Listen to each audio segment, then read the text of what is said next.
来关心昨摆啦，台北有一台公车甲桃园病院医生撞死，引起关注。这个司机呢是偷食包，无照起工，手无拿笔拿确认，嘛无先打档啊，就直接倒越才会出车祸。这情形客运今仔日开记者会回实的，若当事长嘛当场宣布辞职。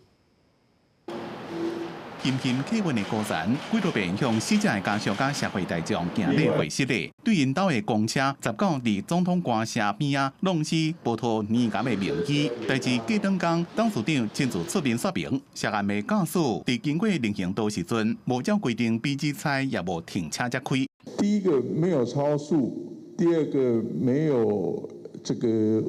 违规转弯，但是犯的最大严重错误就是没有做指查确认。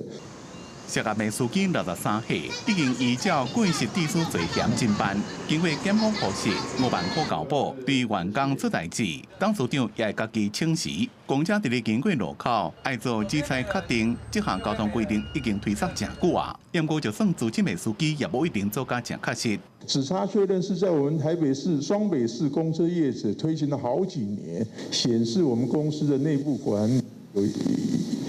有一定的落差。 表示我们公司在执行面跟督导面的方面呢都没有落实。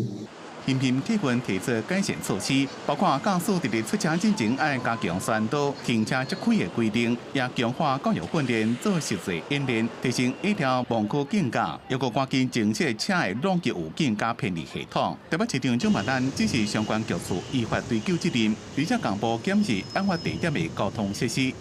将在下周一下午2点半进行现场会勘，就该路口的行人交通安全改善措施进行评估，包括路口西北角的行穿线退缩、增设庇护岛及行人灯等改善措施的评估。交通局官员按算2月下昼，会去事故现场会勘，检视怎卖交通设施，看是不是爱调整。公司新闻综合报道。